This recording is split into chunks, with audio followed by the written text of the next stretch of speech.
Hello बच्चों, स्वागत है आप सभी लोगों का भौतिक विज्ञान के इस क्लास में। मैं विपिन सिंह, आप सभी जानते हैं आज लेक्चर नंबर 5 पर पहुंच चुके हैं। किरण प्रकाशिकी एवं प्रकाशिकी केंद्र आपका चैप्टर चल रहा है, तो इसका लेक्चर नंबर 5 काफ़ी इंपॉर्टेंट है। लेक्चर नंबर 4 में हमने आपको बहुत ही इंपॉर्टेंट, बोर्ड के नज़रिए से अगर बताऊं तो बहुत ही इंपॉर्टेंट टॉपिक पढ़ाया, जो कि आप सभी जानते हैं। कौन सा टॉपिक था बेटा? हमने सीखा वक्र सतह से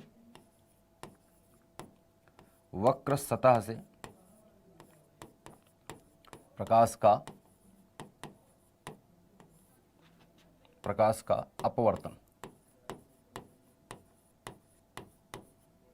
वक्र सतह से प्रकाश का अपवर्तन, ये जो सूत्र है इसका हमने देखा कि ये आता है μ2 by we minus μ1 by you बराबर हो जाता है बेटा μ2 माइनस μ1 और ब्रैकेट के बाहर 1 बाई आर। इसी फॉर्मूले को जब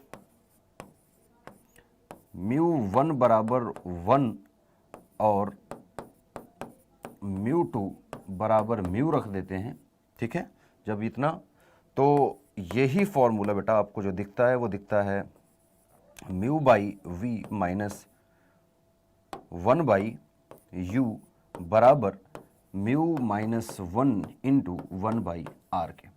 तो ये दोनों फॉर्मूले जो आप देख रहे हैं, दोनों फॉर्मूले एक ही हैं। मैंने आपको बार बार बता रखा है, दोनों फॉर्मूले में कोई अलग अंतर सा नहीं है, बस एक में मान रखा गया है, एक में मान नहीं रखा गया है, ऐसा सा आप बोल सकते हैं, ठीक है।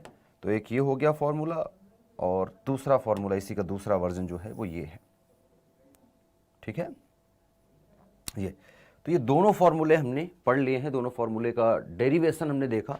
मैंने आपको बताया कि ये बोर्ड के नज़रिए से ये दोनों टॉपिक जो हैं, ये मतलब ये टॉपिक जो है ये बोर्ड के लिए 4 नंबर का आता है, 4 मार्क्स का होता है ये बेटा आपके बोर्ड में, जो कि लगभग हर साल ही पूछा जाता है, या अथवा में रहता है या मेन रहता है। तो इस चैप्टर के अंदर, किरण प्रकाशिकी एवं प्रकाशिकी केंद्र के अंदर 4 इंपॉर्टेंट डेरिवेशन है, जो 4 नंबर या 5 नंबर के आपके बोर्ड में हर साल पूछे जाते हैं। 4 में से 2 तो हर साल आएंगे, एक आएगा तो उसके अथवा में दूसरा रहेगा, तो 2 तो हरदम रहेंगे। मतलब अगर आप 4 डेरिवेशन इस चैप्टर के सीख लेते हैं तो आपका 8 नंबर बोर्ड में फिक्स मानिए, मिनिमम, ठीक है। आइए देखते हैं, बात करते हैं आगे आज क्या पढ़ेंगे। तो आज बेटा हम पढ़ने वाले हैं जो वो टॉपिक है, अगर मैं आपको बताऊं तो एक दूसरा इंपॉर्टेंट डेरिवेशन, अगेन 4 से 5 नंबर का डेरिवेशन है जो हम सीखेंगे आज, ठीक है। और ये डेरिवेशन है बेटा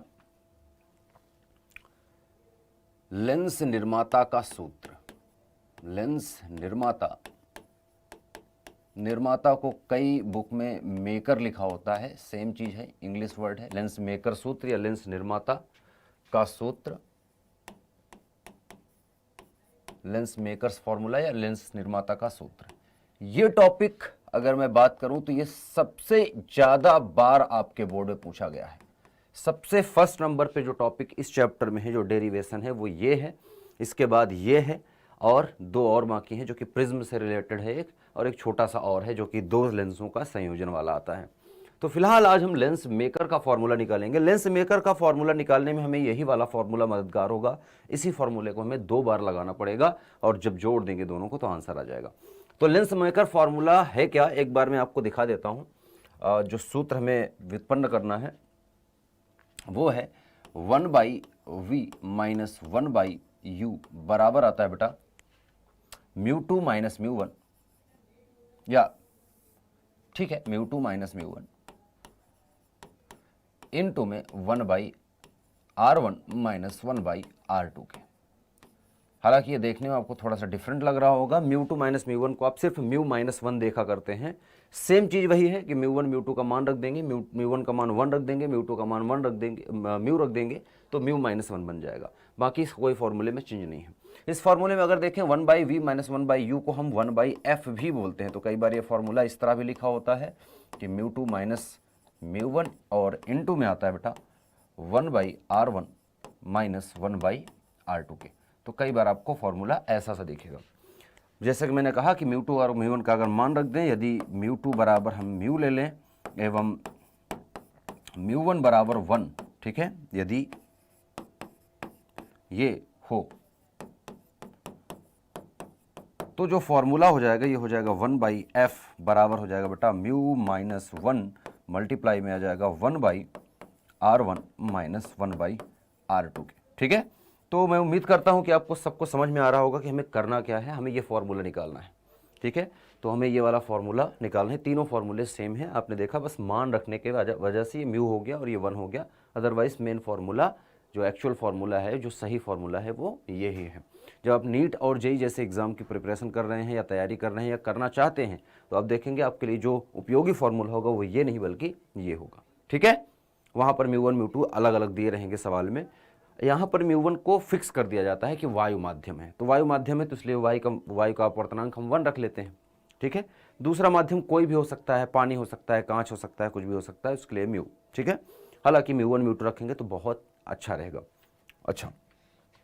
अच्छा, इस टॉपिक के बाद हम क्वेश्चंस करना स्टार्ट करेंगे इन दोनों सूत्रों पर, जो ये सूत्र है और ये जो सूत्र है, इन दोनों पर। तो हम लेंस निर्माता का सूत्र का व्युत्पत्ति देखेंगे। तो आइए स्टार्ट करते हैं। ये हमें सिद्ध करना है। ठीक है, ये हमें सिद्ध करना है इसकी हेल्प से, इस वाले फॉर्मूले की हेल्प से। ठीक है, तो हमें जो हेल्प लेना है वो यही फॉर्मूले की लेना है, इसी फॉर्मूले से आएगा। सबसे पहले चित्र बनाना है, तो व्युत्पत्ति हम देख लेते हैं क्या है, इसका हम प्रूफ करना स्टार्ट करते हैं, जिसको हम व्युत्पत्ति बोलेंगे।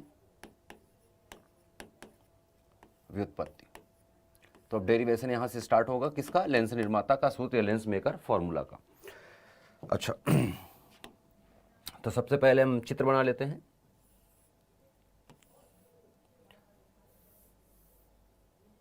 चित्र थोड़ा सा सही बनेगा, जितना ज़्यादा अच्छा बनाएंगे चित्र उतना ज़्यादा आपका, ठीक है, हम कह सकते हैं कि रिजल्ट अच्छा दिखेगा आपको और उतना ज़्यादा अच्छा समझ में आएगा।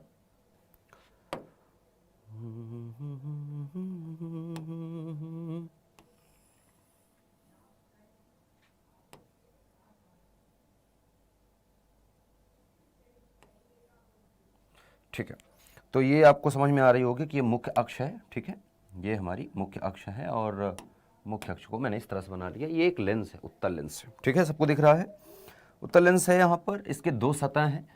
पहली सतह की त्रिज्या हम मान लेते हैं कि R1 है और दूसरी सतह की त्रिज्या क्या होगी बेटा, R2 है। अब R1 और R2 जो है वो एक प्लस होगी एक माइनस होगी। कौन सी प्लस होगी, क्योंकि इसकी त्रिज्या इधर की तरफ है, घूमी हुई है, केंद्र इधर की तरफ आएगा, तो R1 यहाँ पर प्लस है और R2 यहाँ पर माइनस होगा, क्योंकि इसकी दूरी इधर की तरफ मापी जाएगी। ठीक है, ये प्रकाशिक केंद्र होता है O। ठीक है, इसको सबको जानते हैं आप। ठीक है, हम मान लेते हैं कहीं पर वस्तु रखी है। देखो समझना इसको, चित्र, अगर जो बच्चा चित्र समझ गया ना उसको कोई दिक्कत नहीं आएगी आगे। चित्र में ही सब कुछ छुपा है। भौतिक विज्ञान के इस चैप्टर में अगर आप चित्र समझ जाते हैं तो चित्र समझने पर ही आप समझ जाइए कि 80% चीजें आपकी हो गई हैं, बस थोड़ा सा गणित वाला पार्ट बचा हुआ है। ठीक है, तो हम मान लेते हैं कि ये एक वस्तु है, यहां पर ऑब्जेक्ट बोलते हैं वस्तु को, तो ओ लिख लेता हूं, ये है वस्तु। ठीक है, वस्तु है। यहां पर वस्तु से चल के प्रकाश लेंस पे पड़ेगा, उसका कहीं ना कहीं प्रतिबिंब बनेगा। अब ये लेंस जो है ना, हालांकि पतला लेंस हम लेते हैं, लेकिन क्योंकि पतला लेंस, जब भौतिक विज्ञान में पतला लेंस लिखा जाता है, पतला का मतलब बहुत ही बारीक, बहुत ही पतला। जैसे मेरे कहाँ ये लगा रखा है, तो ये जो लेंस बना हुआ है ना, ये इसमें जो लेंस लगा है मेरे चश्मे में, जो इस लेंस को बनाया जाता है जब, है ना, जब आँख टेस्ट करवाते हैं या आपके आँख के लिए एक लेंस बनता है, तो जो भी लेंस बनाए जाते हैं उसकी पावर जो होती है जब निकाली जाती है, तो वो यही फॉर्मूले से बनाई जाती है, जो फॉर्मूला हमने आपको दी। इसीलिए लेंस मेकर, लेंस बनाने का फॉर्मूला है ये। तो लेंस कैसे बनते हैं, ठीक है, फोकस दूरी कितनी रखनी है, पावर कितनी रखनी है, त्रिज्या कितनी रखेंगे, है ना, वस्तु कितनी दूरी पे है, प्रतिबिंब कितनी दूरी बनेगा, सब चीज़ों को कैलकुलेट किया जाता है। और यहाँ पर आप देखें ना, इस फॉर्मूले में आपको सब कुछ मिलेगा। इस फॉर्मूले में आप देखिए, V है, U है, फोकस है, अपवर्तनांक है, ये हम हवा में क्योंकि हम रहते हैं तो हमारे आँख के साथ सामने क्या है, हवा है, वायु है। चश्मे और आँख के बीच में क्या है, हवा है, वायु है। तो एक माध्यम तो वायु हो गया, दूसरा माध्यम ये कांच लेंस जिसका बना हुआ है, तो लेंस हो गया। तो दो माध्यम हो गए, म्यू 2 म्यू 1, 1/R1 1/R2। अब लेंस को अगर देखेंगे तो एक तरफ से ये ज्यादा झुका है, एक तरफ से कम झुका हुआ है, तो है ना, एक तरफ से मुड़ा हुआ है, एक तरफ से कम मुड़ा, दोनों तरफ की त्रिज्याएं अलग अलग हैं, है ना। तो अब उत्तल लेंस अगर जैसे मेरे में लगा है तो दोनों की सतह की त्रिज्याएं अलग अलग हैं। उभयोत्तल लेंस तो है, लेकिन उत्तल लेंस जो परफेक्ट, जिसका R1 R2 बराबर है, वैसा नहीं है। यहां पर R1 R2 बराबर नहीं है, दोनों सतह के अलग अलग हैं। ठीक है, अगर बराबर होंगे तो क्या होगा, तो कर सकते हैं, बराबर कर लेंगे, देख लेंगे क्या आएगा। ठीक है, फिलहाल जो तरीका है निकालने का कि हम दोनों त्रिज्याओं को अलग अलग मानेंगे, दोनों सतह की, और अब कैलकुलेट करते हैं। तो ये वस्तु है, वस्तु से चली प्रकाश, हम मान लेते हैं वस्तु से प्रकाश चली और वो यहां पर जाती है, कहीं पर पहले सतह पर पड़ती है। ध्यान से सुनना, मैंने क्या कहा, पहली सतह पर पड़ती है, पहली सतह पर पड़ती है, पहली सतह पर प्रकाश पड़ी, ध्यान से सुनना। अच्छा, पहली सतह पर प्रकाश पड़ी, अच्छी बात है, क्या हुआ फिर, आगे पूछे क्या हुआ। तो जब पहली सतह पर प्रकाश पड़े तो प्रकाश का अपवर्तन पहली सतह पे हो जाएगा, क्यों, क्योंकि माध्यम बदल गया। ये माध्यम हमारा जो है पहला, ये है μ1, μ1 को हम 1 मान लेंगे, बाद में रखेंगे, लेकिन अभी हम μ1 मानेंगे, मतलब पहला माध्यम वायु है, ठीक है। दूसरा माध्यम क्या है बेटा, ये कांच है, तो ये कांच का बना हुआ है, कांच है, तो ये इसका माध्यम मान लें कि μ2 है, μ2 को बाद में हम μ रख लेंगे, ठीक है, बाद में हम म्यू रख लेंगे, जरूरी नहीं कांच का है, पानी का बना दे, प्लास्टिक का बना दे लेंस तक। पानी का लेंस मतलब एक बर्फ जो है, क्रिस्टल बर्फ ले, जो आर पार जिस बर्फ में देखा जा सकता है उसका बना दे, तो वो भी तो लेंस है। तो फिर अलग अलग मटेरियल हो सकता है, मैंने एग्जाम्पल के लिए कांच ले लिया है, क्योंकि कांच का ही लेंस ज्यादातर हम देखते हैं, ठीक है, जो काम करता है ज्यादातर कांच का ही बनाया जाता है। अच्छा, अब जब पहली सतह पर प्रकाश पड़ी, तो पहली सतह पर प्रकाश पड़ी बेटा, तो पहली सतह प्रकाश पड़ने के बाद क्या होगा, यहां से हम लंब डालेंगे, तो प्रकाश जो है, क्योंकि विरल से सघन माध्यम में जा रही है, इसको तो विरल माध्यम हम मानेंगे, इसको सघन माध्यम मानेंगे कांच को, तो विरल से सघन में जाएगी तो अभिलंब की तरफ झुक जाएगी, मतलब जिस रास्ते पर प्रकाश जा रही है उस तरफ जाएगी क्या, नहीं जाएगी। तो कहीं हम मान लेते हैं कि प्रकाश मुड़ के कुछ ये हो गई, ऐसे ऐसे चलना स्टार्ट हो गई, ठीक है। लेंस के अंदर प्रकाश कुछ इस प्रकार से चली, यहां पर जब पहुंची प्रकाश, अभी देखो कांच के अंदर चलना स्टार्ट कर दी थी, लेकिन अब कांच यहां पर खत्म हो गया, इस पॉइंट पर कांच हुआ खत्म, ठीक है। लेकिन क्योंकि पहली सतह पर यह प्रतिबिंब बन चुका है वस्तु का, अगर ये जो है रेखा, अगर ये कांच ना होता या कांच ही लगातार होता, मान ले कि पूरा ही कांच इतना मोटा सा होता, तो ये ऐसे जाती कहीं पर, यहां पर कहीं प्रतिबिंब बनता है कि नहीं। तो थोड़ा सा इसको मैं सही बना लेता हूं,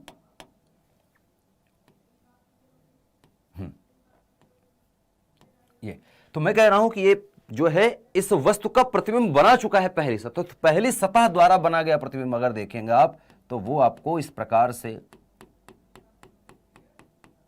यहां पर प्राप्त होगा। अगर मुख्य अक्ष पर मैं प्राप्त करूं तो पहली सतह द्वारा बनाया गया प्रतिबिंब अगर आप देखेंगे, तो पहली सतह ने प्रतिबिंब वहां बनाने की कोशिश की या बनाया, तो ये जो कांच के अंदर प्रकाश चली है ना, वो प्रकाश वस्तु का नहीं है, वस्तु के द्वारा आया हुआ प्रकाश नहीं है, वस्तु का यहां पर प्रतिबिंब बन चुका है, पहली सतह ने अब ये प्रतिबिंब का प्रकाश है जो चल रहा है, लेकिन अब दूसरी सतह से जब बाहर निकलेगी तो फिर माध्यम बदल जाएगा, लेकिन वहां गई नहीं प्रकाश, वहां जाना चाहती है, लेकिन मतलब पहली सतह वहां प्रतिबिंब बनाना चाहती है। तो पहली सतह द्वारा बनाया गया प्रतिबिंब हम मान ले I1 है, इमेज 1, I1 क्या है बेटा, प्राथमिक सतह द्वारा, प्राथमिक सतह द्वारा बनाया गया प्रतिबिंब,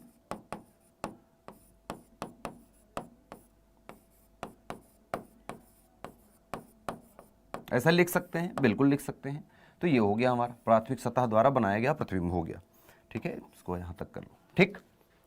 प्राथमिक सतह ने प्रतिबिंब हमें यहां पर बनाने की कोशिश की, बना के दी, लेकिन क्योंकि प्रकाश सच में वहां नहीं गया, प्रकाश जब लेंस के अंदर चला तो यहां तक चला बस, इसके बाद प्रकाश अब बाहर निकलेगा, क्योंकि अब μ2 माध्यम से μ1 प्रकाश बाहर जाएगा, मतलब सघन से फिर विरल में, क्योंकि यहां पर फिर वायु है। यहां पर माध्यम अगर देखेंगे तो जो तीसरा माध्यम है अगर प्रकाश के लिए देखें तो वो पहला ही माध्यम है एक्चुअली, जो कि 1 के ही बराबर है, क्या कहते हो, तीसरा माध्यम क्या है, पहले ही माध्यम के बराबर है, पहला माध्यम तीसरा माध्यम, क्योंकि चारों तरफ वायु है, कांच यहां रखी है, ठीक है ना, तो ये कांच का ही मटेरियल अलग है, बाकी चारों तरफ तो माध्यम वही है, ठीक है। तो हम अगर तीसरा माध्यम इसलिए बोल रहे हैं क्योंकि पहले से दूसरे में गई, दूसरे से तीसरा बोलना आसान होता है, हालांकि तीसरे में नहीं गई है, तीसरा मतलब पहला ही है, बस बोलने के लिए, थोड़ा समझने के लिए आपके लिख दिया, ठीक है। अच्छा, जब यहां से विरल, सघन से विरल में प्रकाश जाती है तो अभिलंब से दूर हट जाती है, यहां पर अगर अभिलंब डालूं मैं तो अभिलंब से दूर हटेगी, अपने रास्ते पर नहीं चलेगी, अपने रास्ते पर नहीं चलेगी, मतलब प्रकाश कुछ यहां पर आके ऐसे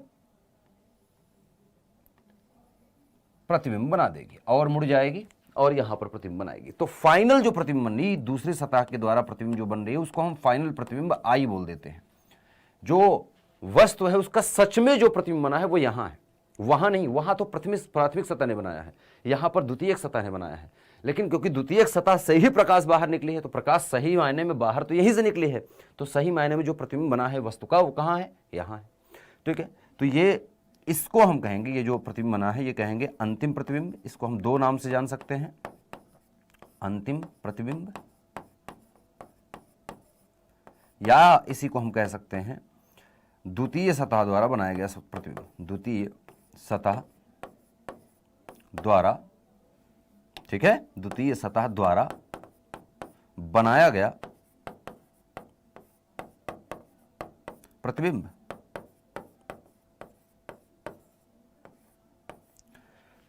तो प्राथमिक सतह द्वारा बनाया गया प्रतिबिंब वो था, उसको वस्तु समझा है। देखो अब यहां पर बहुत इंपॉर्टेंट चीज है, जो दूसरी सतह ने प्रतिबिंब बनाया है वो किस प्रकाश का बनाया है? जो प्रकाश कांच के अंदर चल रही थी, और जो कांच के अंदर प्रकाश चल रही है वो क्या है? वो पहली सतह द्वारा बनाया गया प्रतिबिंब है। अर्थात दूसरी सतह ने पहली सतह द्वारा जो बनाया गया प्रतिबिंब था उसी को वस्तु समझ करके यहां पर प्रतिबिंब बनाया है।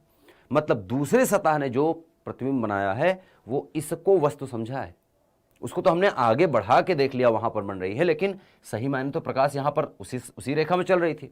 तो इसको, जो कांच के अंदर प्रकाश चल रही है, दूसरी सतह को थोड़ी पता है कि वो कहां से आ रही है, वस्तु से आ रही है या पहली सतह द्वारा प्रतिबिंब बना दिया गया है। तो इसने, दूसरी सतह ने तो ये माना कि ये प्रकाश जो है वो वस्तु है ना, वस्तु से आ रही है और उसका प्रतिबिंब बना दिया। लेकिन सच्चाई क्या है? सच्चाई ये है कि जिसका प्रतिबिंब यहां बना है वो प्रतिबिंब का प्रतिबिंब है। पहली सतह द्वारा बनाए गए प्रतिबिंब का प्रतिबिंब बनाया है दूसरी सतह ने। यही चीज बच्चे नहीं समझ पाते और गलत करते हैं, रटते हैं फिर। ठीक है, अगर आप इतना समझ गए हैं इसका मतलब आप समझिए कि आपका काम हो गया है।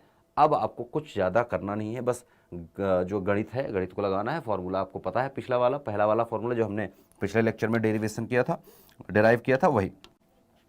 तो वस्तु तक की दूरी को हम क्या बोलते हैं बेटा? यू बोलते हैं। सिंपल है, यू बोलते हैं, बोलेंगे कि नहीं? तो वस्तु तक की दूरी हमारी हो गई यू। अब माइनस यू होगा कि प्लस यू होगा, हम देखेंगे आगे। देखो ये फाइनल प्रतिबिंब नहीं, ये प्राथमिक प्रतिबिंब है। तो प्राथमिक प्रतिबिंब तक की दूरी को हम बोल लेते हैं, यहां से जो प्राथमिक प्रतिबिंब तक की दूरी है, यहां तक की दूरी, उसको हम बोल लेते हैं ये, इसको हम बोल देते हैं चलो V1, ठीक है। और जो अंतिम प्रतिबिंब बन रहा है यहां पर, इसको हम बोल लेते हैं, जो अंतिम प्रतिबिंब बन रहा है यहां, इसको हम बोल लेते हैं कि ये है हमारे लिए V, या V2 बोल लो, चाहो तो V2 बराबर V कर लो, या V बोल लो, V फाइनल। इसको V डैश आप चाहो तो V डैश बोल लो, चलो V डैश बोल लो, V बोल लो, ठीक है। चलो इसको V डैश बोल लो, बोलना है V डैश, चलो V1 V2 नहीं बोलना है, आप V1 V2 नहीं बोलना है आपको, आप V डैश बोल लीजिए। आइए, मुझे कोई दिक्कत नहीं और भौतिक विज्ञान को भी कोई दिक्कत नहीं है, या अपने आप अभी देखेंगे आप कि ये खत्म ही हो जाएगा V डैश। तो आपको यह समझ में आ रहा है कि प्रथम सतह के लिए वस्तु तो सच में वस्तु है, लेकिन द्वितीय सतह के लिए वस्तु वो है, याद रखना। पहली सतह की त्रिज्या R1, दूसरी सतह की त्रिज्या -R2, ठीक है। अच्छा, अब आइए, अब यहां से हम स्टार्ट करते हैं अपना काम धाम, जो कि है डेरिवेशन, व्युत्पत्ति। तो चित्र में सभी चीजें समझ में आ गई हैं। अब चित्र के इधर आते हैं, ठीक है। तो वक्र सतह, क्योंकि ये सतह देखो वक्र है, झुकी हुई है, सीधी सतह तो है नहीं, उत्तल लेंस ऐसे है, ठीक है। तो दोनों सतह घूमी हुई है, झुकी हुई है। तो वक्र सतह, इसको बहुत मोटा कर दिया मैंने, ठीक है। हम लिख रहे हैं वक्र सतह से अपवर्तन के सूत्रानुसार हम जानते हैं कि क्या है बेटा, जो μ2 है डिवाइड बाई μ1 बराबर, μ2 डिवाइड बाई v जो है ये माइनस μ1 डिवाइड बाई u जो है ये बराबर होता है μ2 माइनस μ1, और इनटू में आता है 1/r के, ठीक है। तो हम यहां से इसी सूत्र को लगाएंगे प्राथमिक सतह के लिए, प्राथमिक सतह या प्रथम सतह के लिए।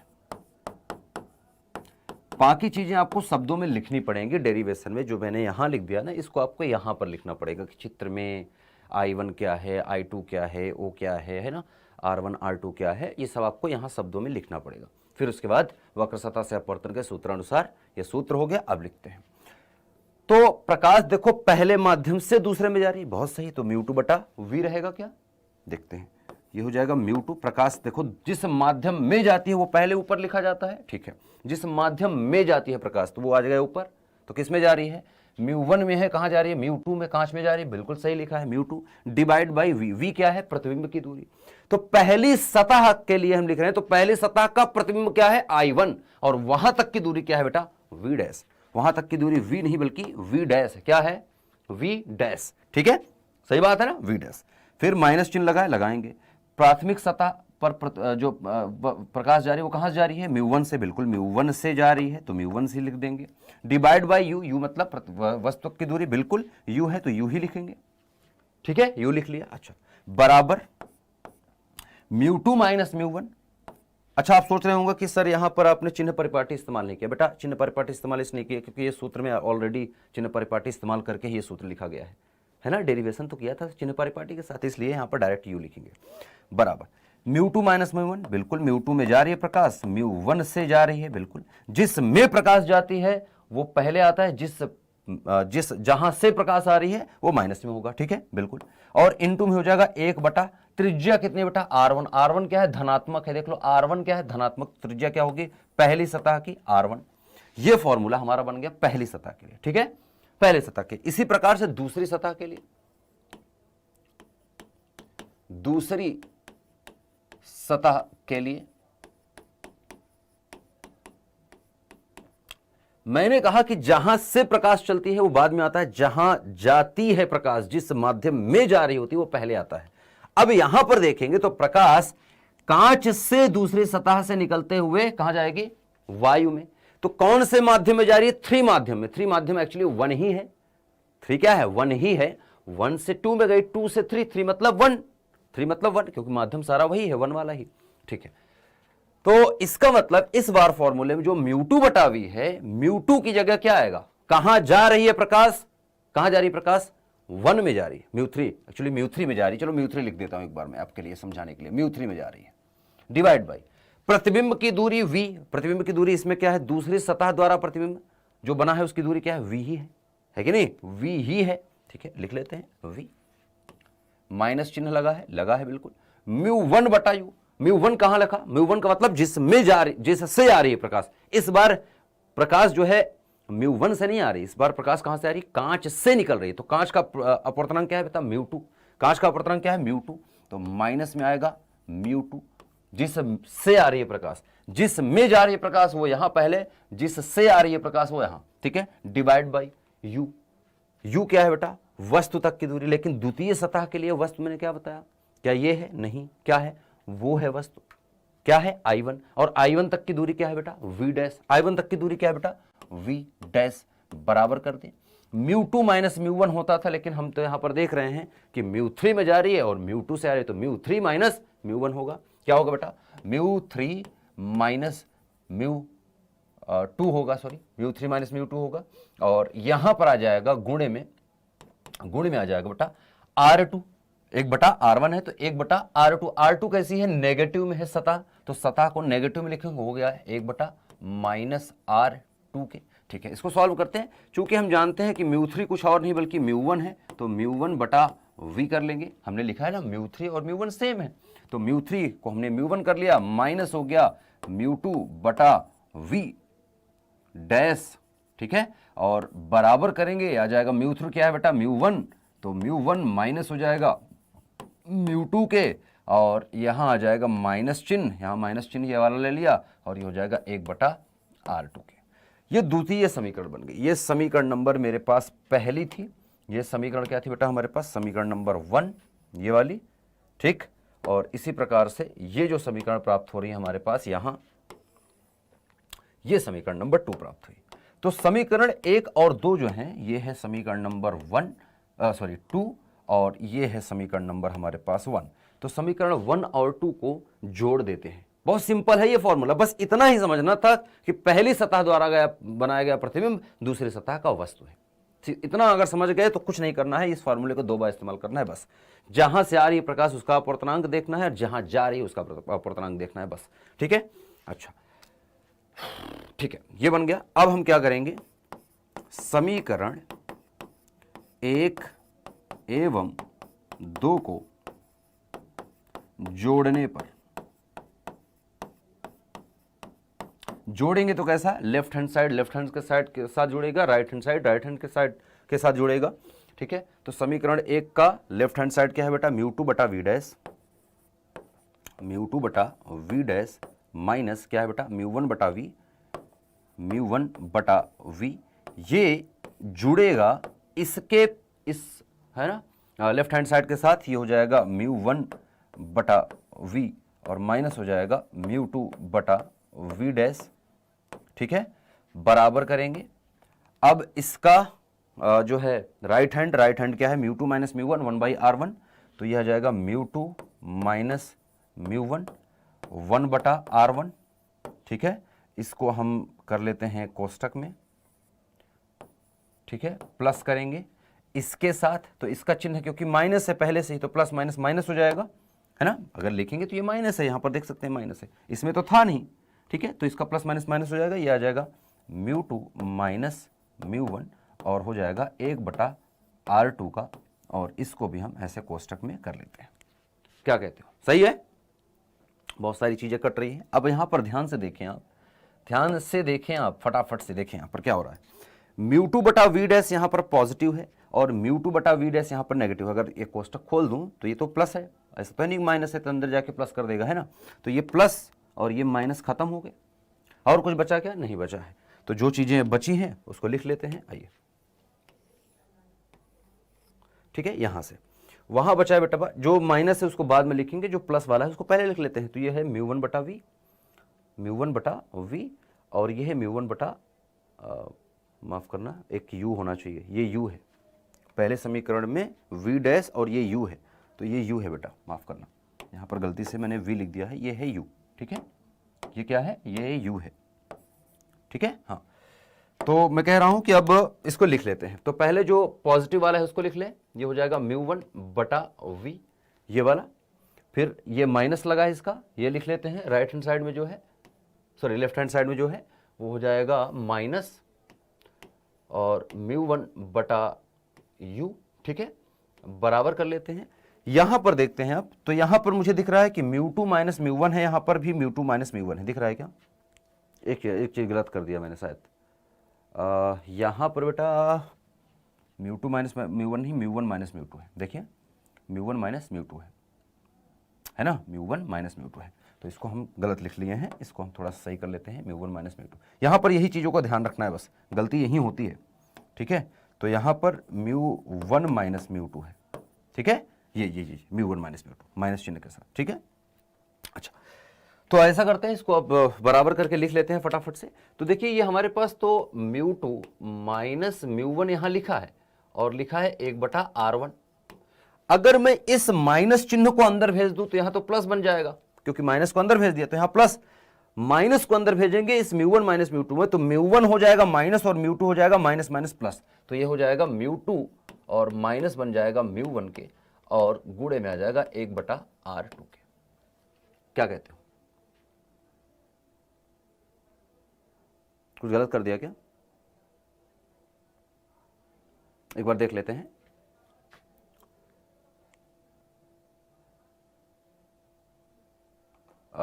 Mu three minus mu to था, म्यू थ्री को म्यू वन कर दिया, माइनस कर दिया, माइनस कर दिया।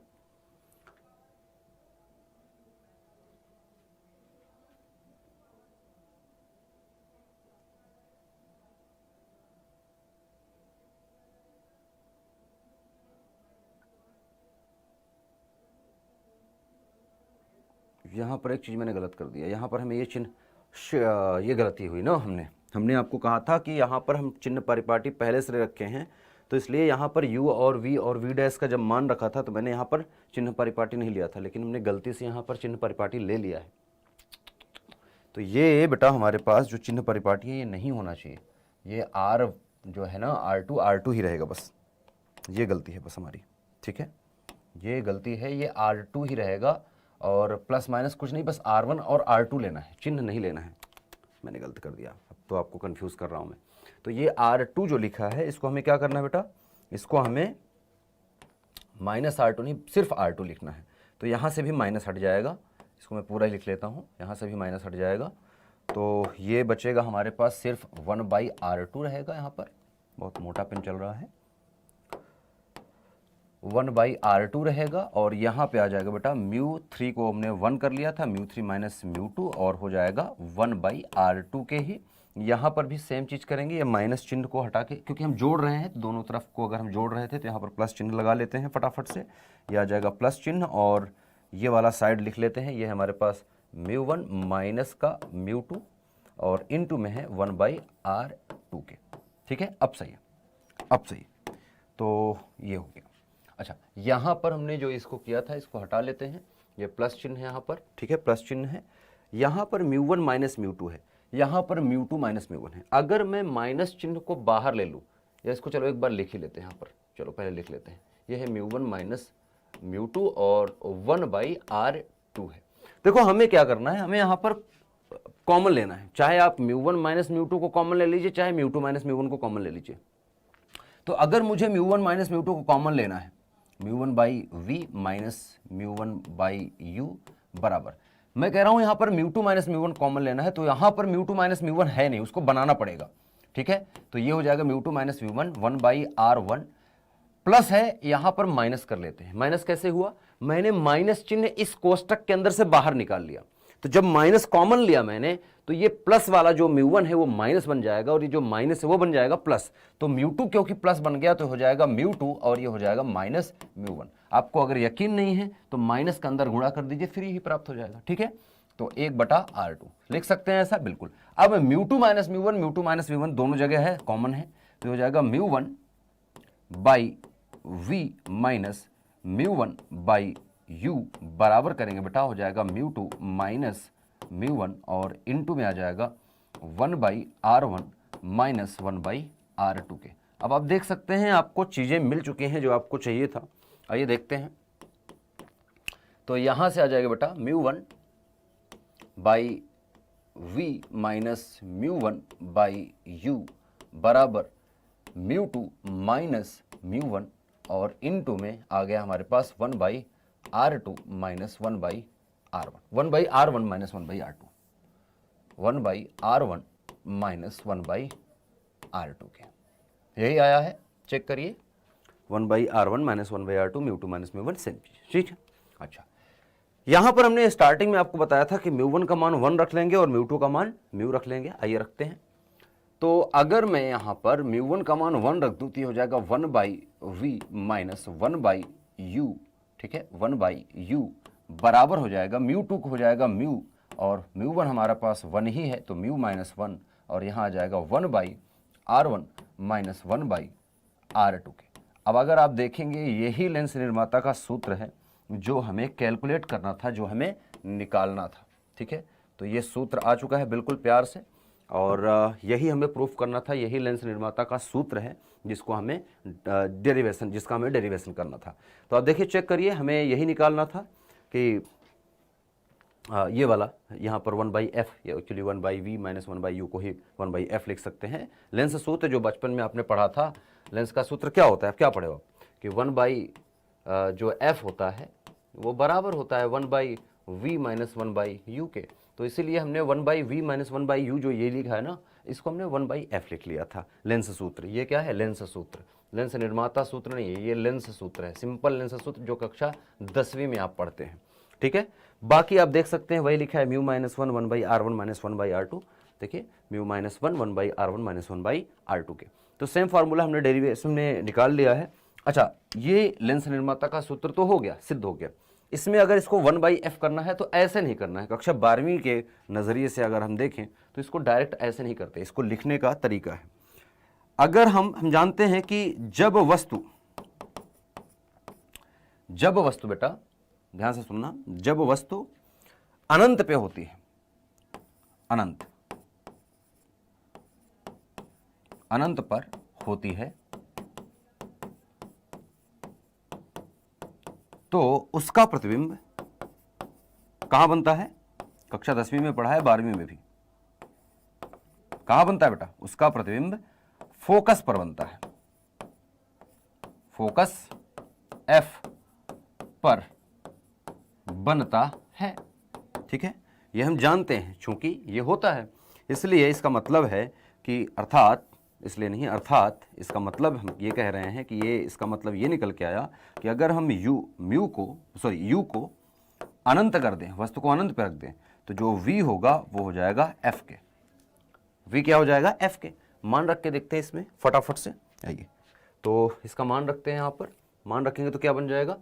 ये हो जाएगा 1/v की जगह आ जाएगा f माइनस 1/अनंत बराबर हो जाएगा म्यू माइनस 1, और इधर तो कुछ बदलेगा नहीं, 1/r1 माइनस 1/r2 के। क्लियर?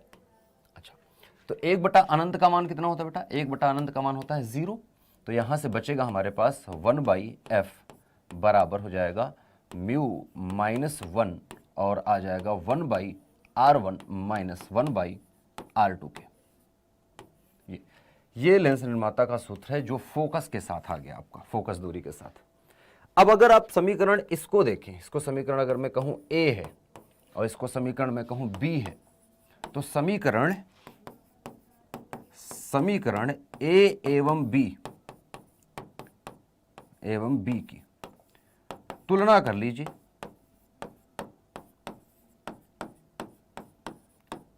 तुलना करने पर क्या प्राप्त होगा? आप देखेंगे दाहिना पक्ष जो है दोनों का, दायां पक्ष mu minus 1 1/r1 minus 1/r2, mu minus 1 1/r1 minus 1/r2, दाहिने पक्ष में कोई परिवर्तन नहीं। लेकिन बाएं पक्ष में देखें तो इधर लिखा है 1/v माइनस 1/u और इधर लिखा है 1/f। इसका मतलब लिख सकता हूं मैं कि 1/f जो है वो बराबर है 1/v माइनस 1/u के। यही तो लेंस सूत्र है, अभी तो लिखा था।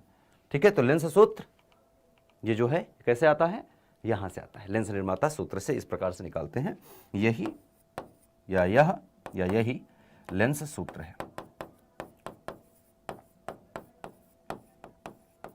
ठीक है, तो ये लेंस सूत्र है, ये लेंस निर्माता का सूत्र है जब वस्तु की दूरी और प्रतिबिंब की दूरी के साथ लिखा गया हो और जब फोकस दूरी के साथ लिखा गया हो। तो फोकस दूरी के साथ ये है और वस्तु की दूरी और प्रतिबिंब की दूरी के साथ ये लिखा है। तो ये A और B दोनों फॉर्मूले जो है लेंस निर्माता सूत्र ही हैं, बस एक फोकस दूरी के साथ है, एक वस्तु और प्रतिबिंब की दूरियों के साथ है। क्या कहते हो? समझ में आएगा? तो बहुत प्यार से, बहुत आराम से मैं एक बार फिर समझाता हूं आपको।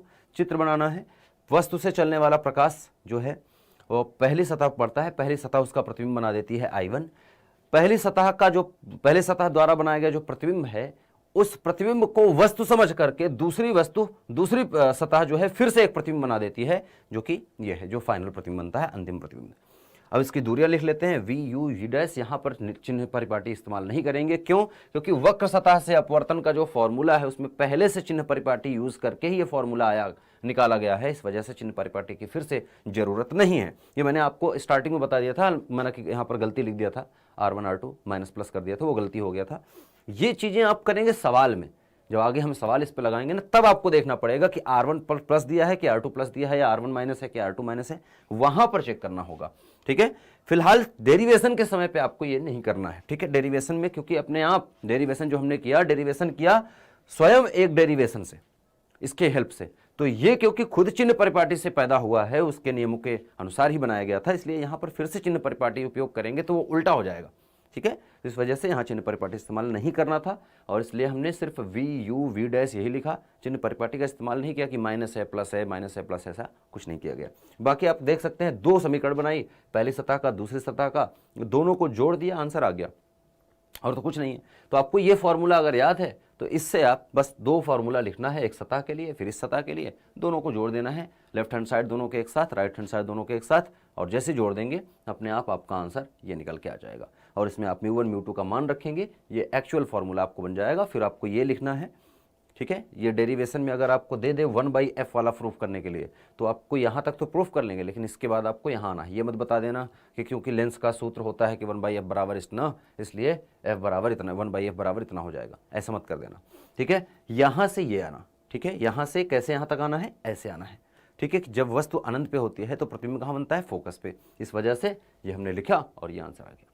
ठीक है, तो ऐसे हमें ये डेरिवेशन करना था, बहुत ही इंपॉर्टेंट और बहुत ही कह सकते हैं एग्जाम में बार बार पूछा जाने वाला, ठीक है, टॉपिक है, और इसको इसी प्रकार से हमें याद भी रखना है। तो आई थिंक आज की क्लास बहुत ज़्यादा लंबी नहीं ले जाएंगे, ये फॉर्मूला याद रखें आप, दोनों फॉर्मूले बहुत ही उपयोगी हैं, जो दोनों फॉर्मूले आपको बताए। पहला फॉर्मूला जो आपको बताया कि ये है μ2 by mu two by we minus mu one by you बराबर mu two minus mu one into 1/r के। ये फॉर्मूला या इसी का ये एक वर्जन कि म्यू वन म्यू टू का मान रख दें तो ये हो जाएगा mu by we minus 1/u बराबर हो जाएगा बेटा म्यू माइनस 1 और इंटू हो जाएगा 1/r के। जो ये फार्मूला और ये फार्मूला एक ही है। दूसरा जो फार्मूला है वो लेंस निर्माता का जो अभी अभी हमने सीखा वो है 1/f बराबर हमने देखा ये आया हमें हमारे पास म्यू माइनस 1 और इनटू में हम लिख सकते हैं, क्या लिख सकते हैं बेटा, 1/r1 माइनस 1/r2 के। ये दोनों फार्मूले बहुत इंपॉर्टेंट है। अच्छा, इस फार्मूले को कई बार आप देखेंगे जेईई नीट के जब सवाल आपको हल करने होंगे, अच्छे सवाल हल करने होंगे, एनसीईआरटी में भी दे रखे हैं आपके बोर्ड में भी, तो इस फार्मूले को हमें mu two minus mu one के रूप में ही लिख करके बहुत सारे फार्मूले बहुत सारे सवाल सॉल्व करने होंगे। ठीक है, तो आप इस फार्मूले को ऐसा भी याद रखें। ठीक है, तो पहला है ये वाला है वक्र सतह से अपवर्तन।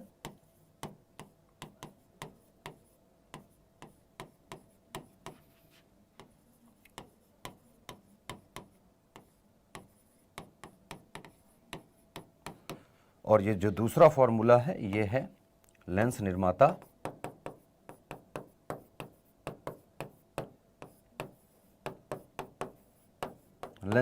का सूत्र। तो ये दोनों सूत्र आपको याद रखने हैं और बहुत इंपॉर्टेंट है। ये समझिए कि ये दो अगर आप याद कर लेते हैं तो एग्जाम में मिनिमम अगर एक भी आ गया तो आपका एग्जाम में मिनिमम, मैं बात कर रहा हूं मिनिमम, ठीक है, 4 नंबर आपके हैं। ठीक है, तो ये डेरिवेशन बहुत इंपॉर्टेंट है। दोनों डेरिवेशन की कम से कम 3-3, 4-4 बार प्रैक्टिस कर लें, अच्छा रहेगा। तो आज के लिए बस इतना है, फिर मिलेंगे, तब तक के लिए अपना ध्यान रखें, पढ़ते रहें और बढ़ते रहें, सीखते रहें भौतिक विज्ञान मेरे साथ। Bye bye.